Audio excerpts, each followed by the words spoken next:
Welcome back to Picks from the Sticks. I'm Garrett, and I'm here with Brent. Brent, how are you doing? I'm doing good, Garrett.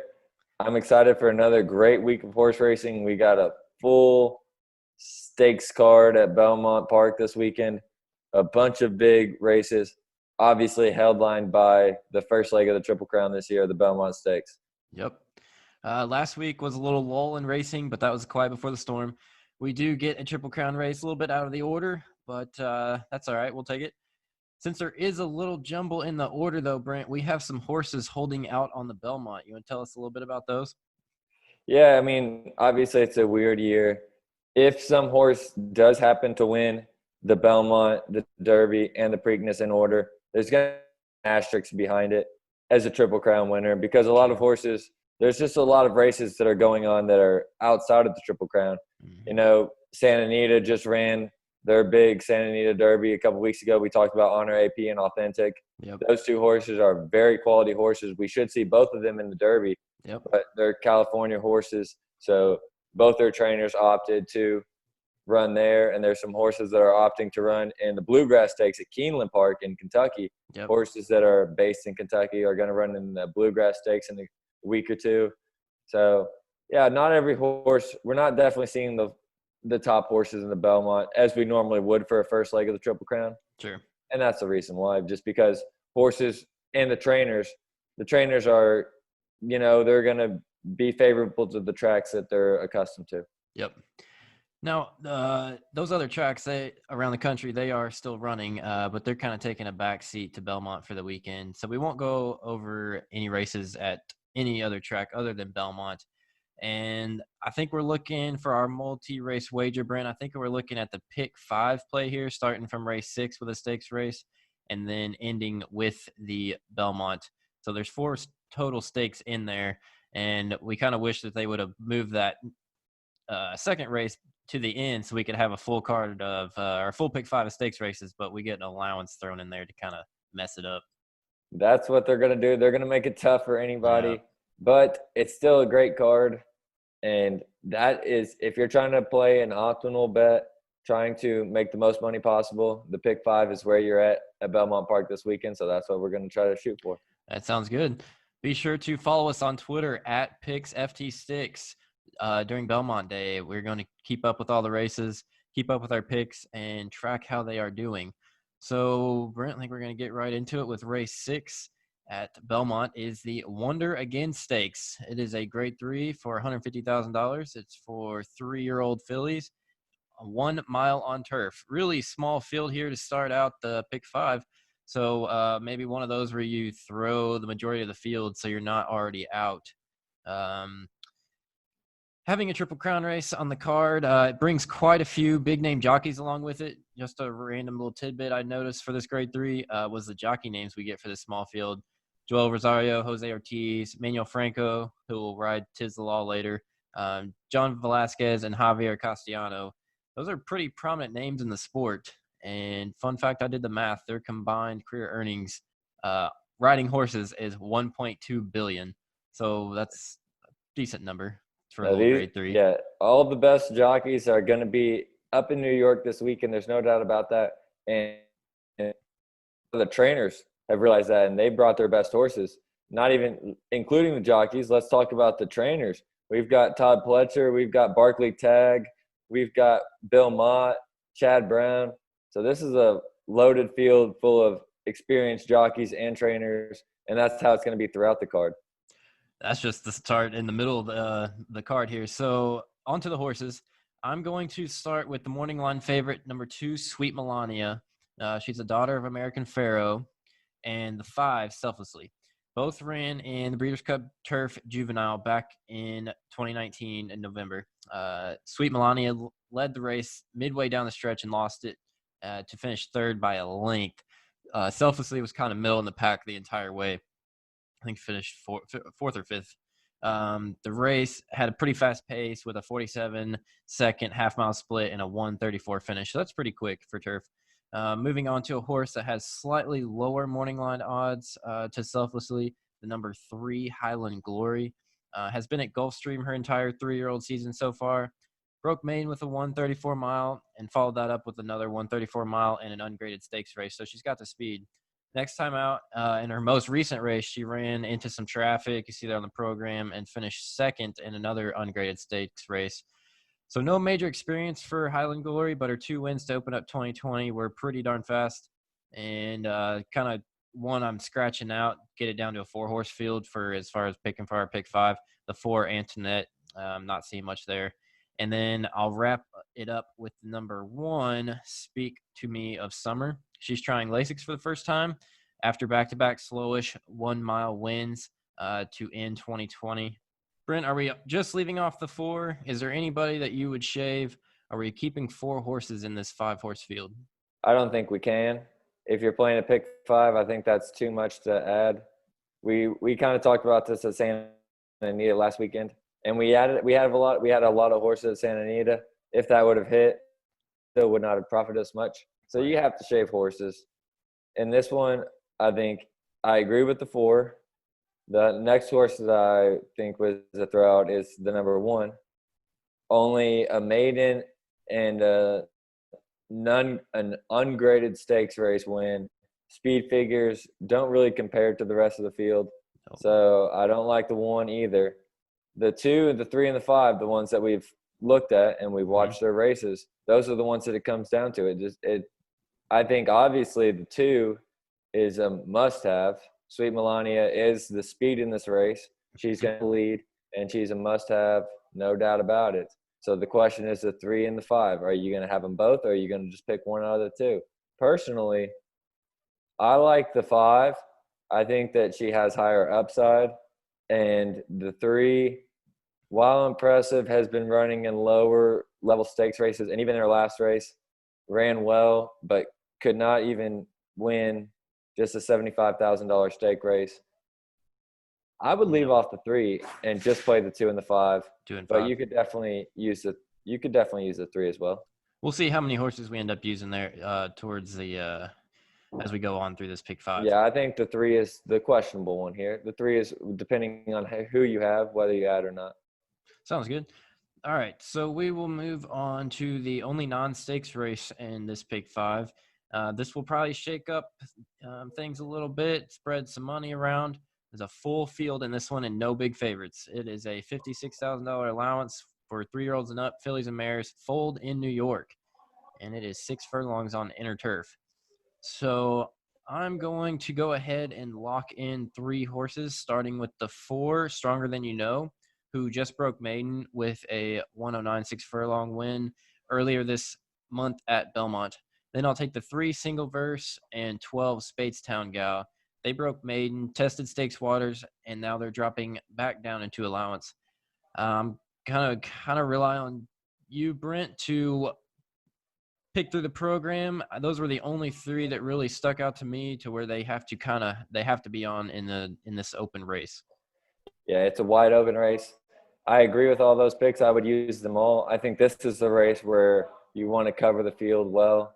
Oh, definitely. What do you think about the 8 horse? That would be probably my ad here. Miss Sassy Sarah, the 8. Yeah, coming down a little bit in class. Do you forgive that last race out? Yeah, I think you have to throw it. Like looking at the speed figures, she ran a 77, a 91, a 78. So she ran really well when she broke maiden, came back in a stakes race, and was competitive. Even though she ran 6th, only 3 lengths back from the winner. The last race, clearly, she did not run well. But she's dropping down in class after going straight from a maiden to a grade 2 and running well, and then a stakes race. This could be one where she's just better than this field. And even with that clunker, she still ranks first in average speed. So definitely a throwaway there. We will put her on there as well. So we have the 3, the 4, the 8, and the 12. Is anybody else popping out to in your face, screaming, "Put me on the card"? No, I don't think so. I mean, the 5 and the 6 were the 2 horses. Outside of that, just morning line odds that you want to identify. But I don't see either one. I think that the 6, Noble Jewel, broke maiden easily, but since then she's come up in allowance and she's proven that I just don't think she's in allowance company. We'll stick with those.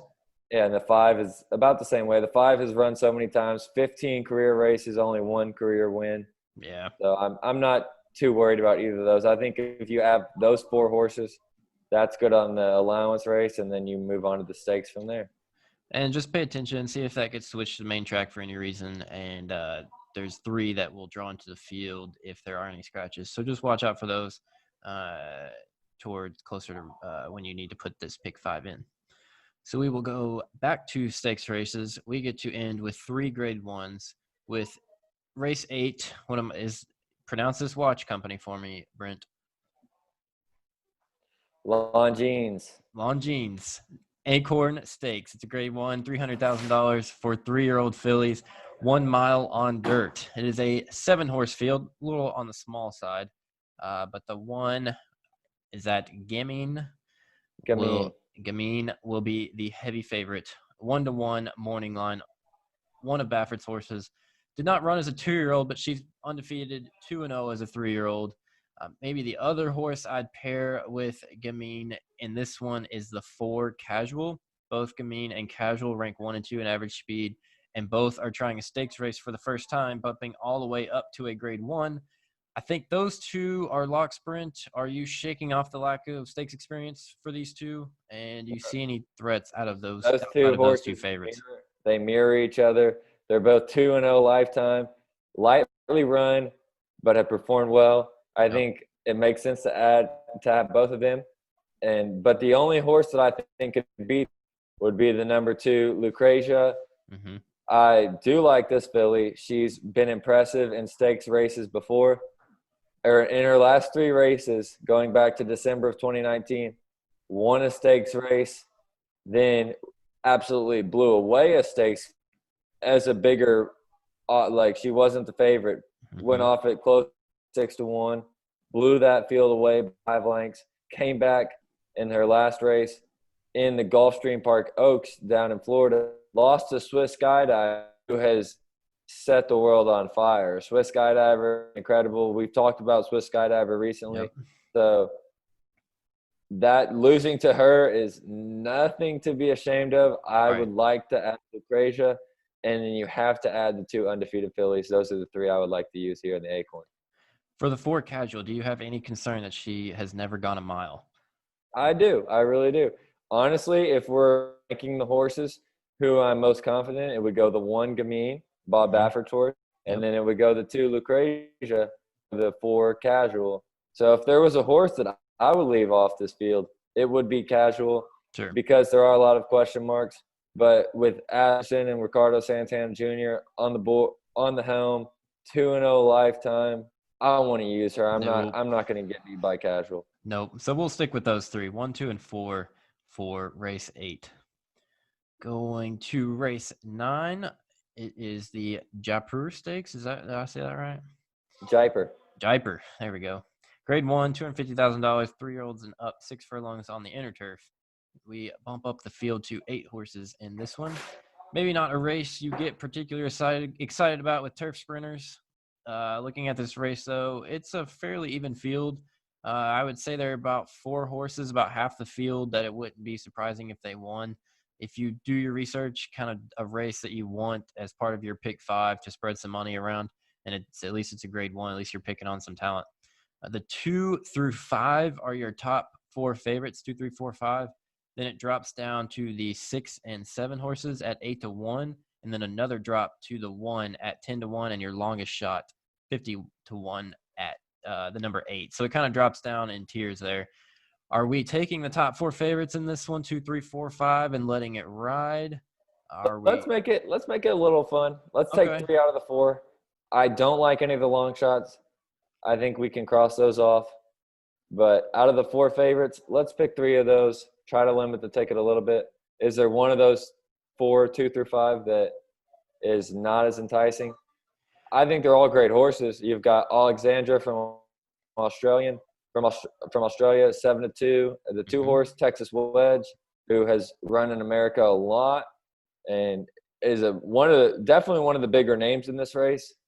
Then the 4 Pure Sensation, same way, the morning line favorite, and then the 5 Stubbins. All 4 of those very good horses. is there one that you think is maybe a cut below the other 4? I would probably lead towards the 5, Stubbins, as the one that I'm going to leave off. And speed figures are on the rise. Since they're so even, I'm trying to just find something to compare them against. Looks like one win in last 1, 2, 3, 4, 5, 6, 7 tries, and it was in a grade 2, and we're up in a grade 1. Also hasn't gone 6 furlongs in a while, so maybe slightly concerning, but not terrible. It's not that much longer. So maybe if I were choosing, probably the 5 Stubbins. Are we the same, or are you shedding No, somebody else? you read my mind exactly. I like the other 3 very, very well. Alexandra is a winner. Grade 1, some grade 2, some grade 3s. Texas Wedge is a horse that's always near the front. And then Pure Sensation, the favorite, has the best speed figures in this race. Yep. Stubbins is a horse hard. And if we were playing an exacta or a trifecta, I would like to use Stubbins. But I think Stubbins is a use underneath and not a win type. I agree with you. So we're going to shave that one down. We're going to take the top 3 favorites for that one in race 9. So we finally get to race 10. It is the Belmont Stakes. It is a grade 1, 1 mile, and we're at grade 1 for $1 million.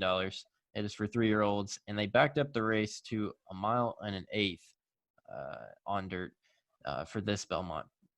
What is it normally, Brandon? 1.5 miles? Mile and a half. They backed it up to 1 mile and an eighth. Yep. 10-horse field that we get. I want to hit every horse in the field and at least name them. Yeah. So we will start with the long shots, the ones that are pretty easy to eliminate off this pick 5. You can agree with me if you want, Brent. The 7 Jungle Runner is your longest shot. That's the easiest toss. At that horse should not be in that field. No, hasn't done much in career and rakes dead last in speed figures. So that one's pretty easy to cut off.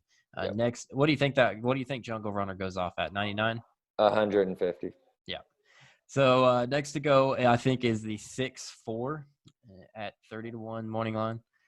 He finally won his first graded stakes race at last out after losing every other one he tried before. But it was a slow mile, and it was overseas. So are we taking 4 off? Yeah, 4 left as a sprinter. He's only in this race because there's not very much speed in this race. He is a horse that wants to be up front. So it's a perfect opportunity for him, but he's racing against 2 quality of horses here. Okay. So if I had to rank these horses, and then put them in tiers, Jungle Runner and 4, there'd be at my bottom tier for this race. And then going up a tier, I would put the 3 Max Player, 4 Modernist, 5 Farmington Road, 9 Dr. Post, and 10 a horse that we know, Pneumatic, who failed us in the Matt Win. So 3, 4, 5, 9, and 10, I would put in that next tier. Is that about right? There's a couple horses here I like. Modernist was very impressive in the Risen Star. Put the speed figure away, beat some good horses. Major Fed and New York Traffic have come back to run well. In the Louisiana Derby, his next out, lost to Wells Bayou and New York Traffic, who came back to run second in the Matt Win that we talked about with Pneumatic. Yep. So Modernist is close to the same level as Pneumatic. They're both horses that maybe could reach the trifecta if you're playing an exacta or trifecta and you want some price, you want a little bit of a long shot. Modernist is a good pick, but no, I don't like him to win. I agree with you there. Farmington Road is a closer and usually will not get up for the lead. So Farmington Road is a horse that I will not use anywhere tomorrow. I just don't think that this race sets up well for him. I think he could be good down the road. Not this one. Dr. Post, the number 9, is that one of the other horses? Yeah, that's the one I put in this next kind of tier up. Yeah, that's the one I'll probably disagree with you here. I really did like his Unbridled Stakes. He was stuck in traffic the whole entire way and ended up just getting enough of a gap to run past Attachment Rate, who came back to run a nice 4th in that Matt Win. Mm-hmm. That Matt Win is a big race we're going to talk about. Maxfield won it. We covered this in one of our earlier podcasts. Mm-hmm. But New York Traffic ran second. Pneumatic, who's in this field, ran third. Attachment Rate ran 4th. And so Attachment Rate proved that he's a decent horse. Definitely nothing crazy. He's not going to win any grade 1s, but he's a good horse. And Dr. Post was in traffic and was able to still kick out and beat attachment rate, which, in my opinion, that really impressed me. And he's a horse that doesn't have much experience, just 3 career races. I like using horses that don't have that experience, that show potential. Mm-hmm. Dr. Post is one that I would like to use. Then Pneumatic is kind of similar to Dr. Post in a lot of ways, the number 10 horse, but I don't see Pneumatic winning this race. This is another one that I definitely will use in an exacta, in a trifecta, in the Belmont, but up top to win this race, Pneumatic is not a question. Dr. Post is one that I'd say, hold on for a second. We may want to use Dr. Post. All right. Sounds good. And then, so that only leaves, 3 horses, and 2 of them I'll put in the next tier up. The 2 inside horses, Tap It to Win and Soleil Volante, probably your 2 biggest challengers to the favorite, other than you liking Dr. Post just a second ago. To the favorite that we'll get to in a second. Soleil Volante started out as a turf horse and then switched to dirt as a 3-year-old, and it's worked out. His only 3-year-old stakes win, though, was a grade 3, but the speed numbers are there. Tap It to Win is 2-0 in 2020, but no great stakes for performances yet. Those 2 2020 wins were both allowances. Before we get to the favorite, do you like that next tier? And would you bump 9 Dr. Post up into them, or bump any that I just said down?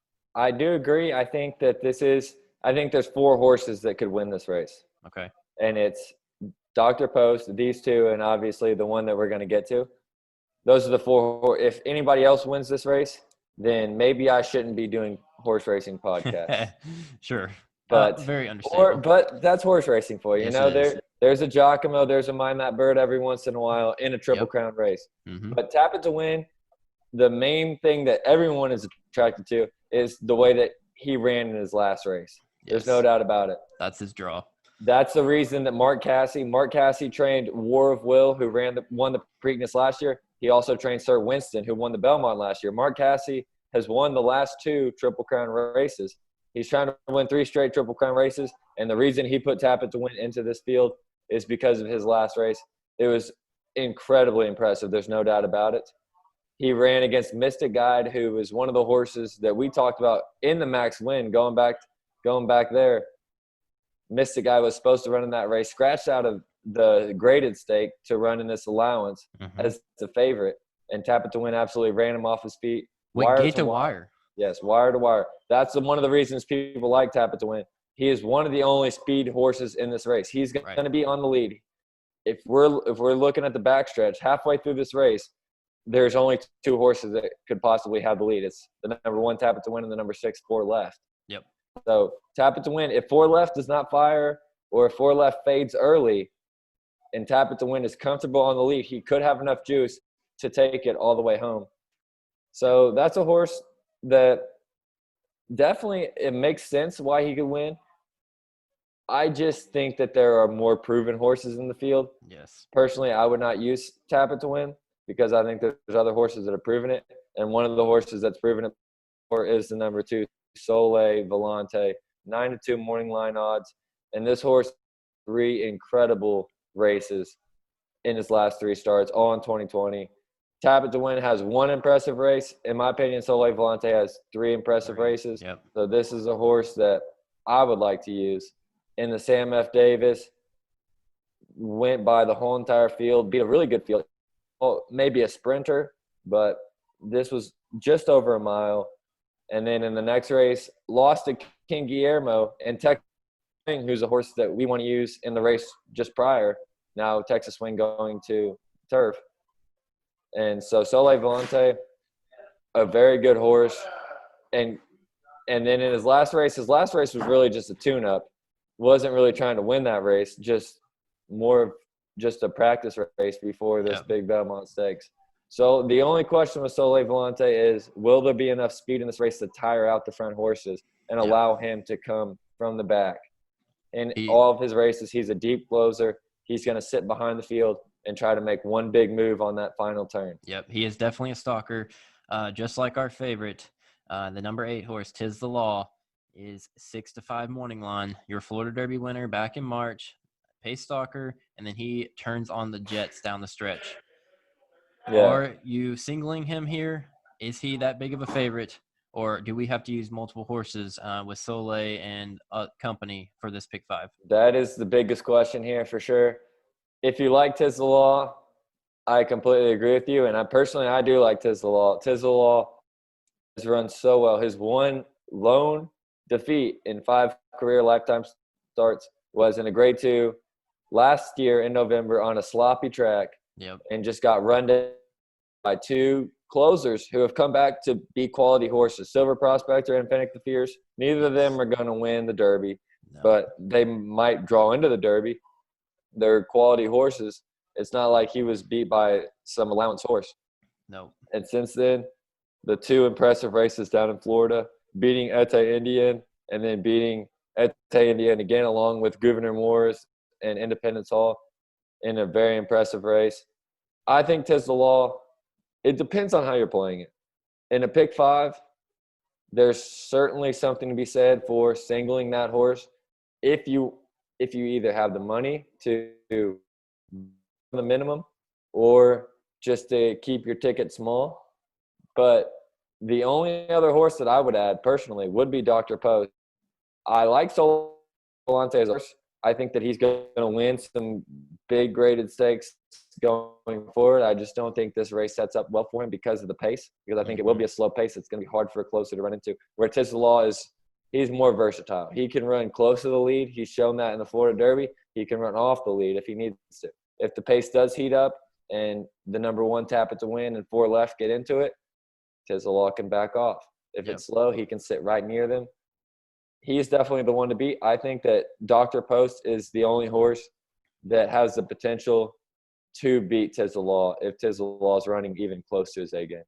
And let's be honest, everybody that and their mother that plays the pick 5 will have Tizzle on their ticket.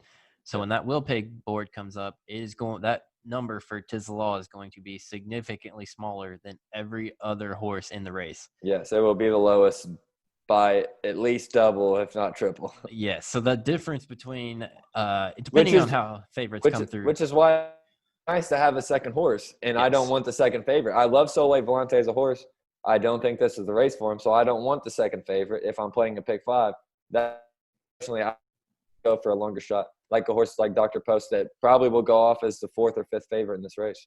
And that will pay number is going to be 3, 4, 5, 6 times bigger than Tizzle's payout. Exactly. Probably on that pick 5. So are we putting 2 or are we putting 1? I'm gonna play Dr. Post. Let's play 2. Just to have the upside. You know, you don't play a pick 5 for a week's worth of money. You play a pick 5 to try to be able to have a vacation. And this is Belmont Stakes. What else have you been saving up your money for? Exactly. All right, so we will go back to the top with race 6. We put we put 3 horses. The 2 and the 5 are the ones that I really like, and then the 3 is the questionable one for me. But if you like the 3, then let's keep the 3 on there. Let's not lose on the first race. Yes, that's fine with me. All right, and then in the 7 horse, that was all kinds of wild. We have the 3, 4, 8, 12. 3, 4, 8, and 12. So that is 4 horses. Yeah, I think we need to use all of them. That's not the race. I'm sick and tired of losing on non-stakes races. I think we need to have all 4 of those. Amen. So then we go on to the 3rd leg, race 8. Who did we use in that one? We used the 1, the 2, and the 4. We have the 1, the 2, and the 4 for 3 horses. And now we go to race 9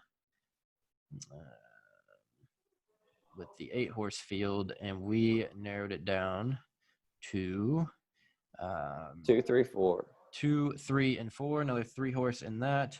And then in the Belmont Stakes, we use 2 horses. So that gives you 216 combinations for our pick 5. And so your bet amount, your total is $108. That is a very reasonable pick 5. That's about right on par with what we played a lot of tickets with. It sure is. So definitely an interesting day to watch tomorrow. Definitely get to a TV. I think the NBC broadcast starts on our pick 5. I think that's the first race that they're showing by chance. You can correct me on that one, but I think the That NBC sounds right. broadcast starts. I don't think they show the full pick 6, but they start at race 6 with that grade 3. And then the Belmont Stakes, if you're wanting to watch just that one, will go off around 5:45, and that will be on NBC. And that will be the end of our pick 5, and hopefully we have a winner. Yeah, I mean, I really love our ticket. I think this is one of the best tickets we've constructed. Yep. We hit one. We were narrowly close to another one. And then one we were off. But I We've think missed 3 by 1 race. yeah, I'd never been more confident going into a multi-race wager than this one, really. And it's one of the bigger race days of the year. So hopefully a lot of money pouring in, and the pool is large, and the payouts will be great for our bettors. So Brent, good to talk to you. We have an exciting day tomorrow. I can't wait. The Barclay tag, jockey silks, that maroon and white you'll be seeing come down the drive.